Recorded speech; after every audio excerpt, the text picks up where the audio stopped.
Video viral થયો હતો, ત્યારબાદ આરોપીઓની ધરપકડ થઈ છે. શું છે સમગ્ર ઘટના?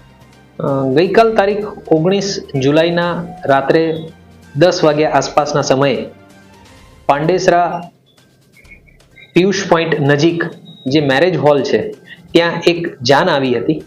એમાં જે વિડીયો વાયરલ થયો છે એ તપાસ કરતા એવું જાણવા મળ્યું કે જાનમાં આવેલા કેટલાક યુવાનોએ લીકર કન્ઝ્યુમ કર્યો હતો અને લીકરની બોટલ સાથે એ લોકો ડાન્સ કરી રહ્યા હતા.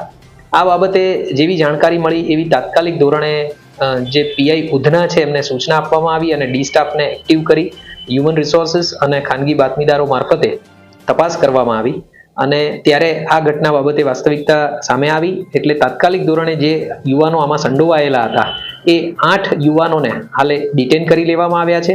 તેમની સામે ઉધના પોલીસ સ્ટેશનમાં પ્રોહી એક્ટની કલમ 65 AA, 66 1B, 81 તથા જીપી એક્ટની કલમ 110, 117 મુજબ ગુનો દાખલ કરવામાં આવેલો છે.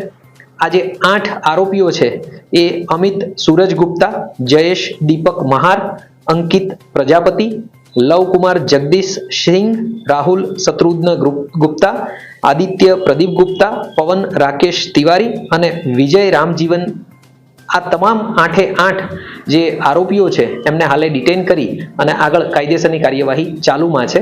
અને આ બાબતે આવી ઘટના ફરીથી ન બને એ માટે પણ તાત્કાલિક ધોરણે પોલીસ પેટ્રોલિંગ રાખી અને કાર્યવાહી કરવામાં આવી રહી છે. કઈ જગ્યાથી આવેલા? આ જે યુવાનો છે એ પ્રાથમિક જે માહિતી મળી છે એ પ્રમાણે પાંડેસરાથી આવ્યા હતા અને જે લીકર એમણે પરચેસ કર્યો છે એ પણ પાંડેસરાની હદમાંથી જ પરચેસ કર્યો છે એવી પ્રાથમિક માહિતી મળી રહી છે. એ બાબતે વધારે તપાસ ચાલુમાં છે.